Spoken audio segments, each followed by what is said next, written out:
Hello friends, today's వీడియోలో Saturday నా evening routine అలాగే టైం సేవ్ చేసుకోవడానికి నేను ఎలాంటి టిప్స్ని ఫాలో అవుతానో ఈ వీడియోలో షేర్ చేశాను.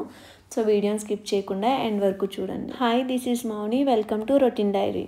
యాజ్ ఎ హౌస్ వైఫ్ ఇంట్లో వాళ్ళకి ఇష్టమైనవి చేసి పెట్టాలంటే మనం కిచెన్లో ఎక్కువ టైమే స్పెండ్ చేయాల్సి వస్తుంది. నా రొటీన్ అనేది బోర్ కొట్టకుండా చిన్న చిన్న టిప్స్ ఫాలో అవుతూ తక్కువ టైంలోనే ఇంట్లో వాళ్ళకి ఇష్టమైనవి చేస్తూ ఇంటిని ఆర్గనైజ్డ్గా ఉంచుకుంటాను. పిల్లలు ఈవినింగ్ కోసం చపాతీ విత్ పన్నీర్ కర్రీ చేయమన్నారు. వాళ్ళు స్కూల్ నుంచి వచ్చేలోపే చపాతీ కోసం అన్ని రెడీ చేసి పెట్టేసుకున్నాను. మార్నింగ్ స్కూల్కి వెళ్ళేటప్పుడే ఈవినింగ్ వాళ్ళకి ఇష్టమైనది తెలుసుకుని ఉంచుకుంటాను. దానివల్ల వాళ్ళు వచ్చేలోపు నా వర్క్ అయితే ఫినిష్ చేసేసుకుంటా.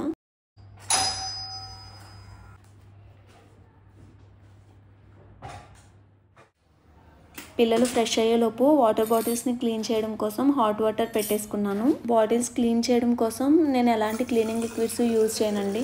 కొద్దిగా రాక్ సాల్ట్ అలాగే హాట్ వాటర్ని యూజ్ చేసి నేను బాటిల్స్ని క్లీన్ చేసుకుంటానండి. బాటిల్స్ చాలా ఫ్రెష్గా అలాగే హైజీన్గా ఉంటాయి.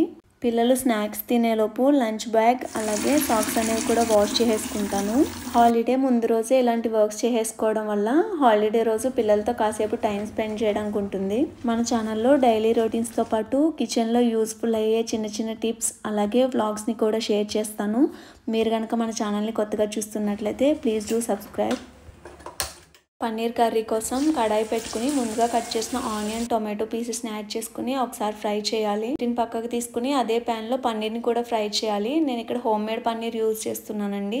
మనం ఇంట్లో చేసుకునే పన్నీరు మార్కెట్లో దొరికే దానికంటే కూడా చాలా టేస్టీగా ఉంటుంది. ముందుగా ఫ్రై చేసిన ఆనియన్ టొమాటోస్ని పేస్ట్ చేసుకుని యాడ్ చేసుకోవాలి. రుచికి సరిపడా సాల్ట్, కారం, పసుపు అలాగే గరం మసాలా యాడ్ చేసుకుని ఆయిల్ సెపరేట్ అయ్యేంత వరకు కుక్ చేయాలండి. క్యూబ్స్గా కట్ చేసుకున్న ఆనియన్, క్యాప్సికమ్ యాడ్ చేసుకుని ఫ్రై చేసిన పన్నీర్ కూడా యాడ్ చేసి 10 minutes కుక్ చేస్తే సరిపోతుంది. ఈ కర్రీ చపాతీస్లోకి, రోటీస్లోకి చాలా బాగుంటుంది. ఈసారి తప్పకుండా ట్రై చేయండి.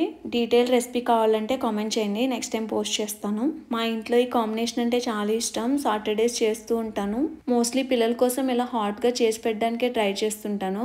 వన్స్ డిన్నర్ ఫినిష్ అయిపోయిన తర్వాత కిచెన్ అంతా నీట్గా క్లీన్ చేసి పెట్టేసుకుంటాను. దీనివల్ల మార్నింగ్ ఫ్రెష్గా స్టార్ట్ చేయొచ్చు. అలాగే మనకు కూడా చాలా పీస్ఫుల్గా ఉంటుంది. నా వీడియో నచ్చితే కనుక లైక్ చేసి ఏమైనా సజెషన్స్ ఉంటే కామెంట్ చేయండి. Thanks for watching.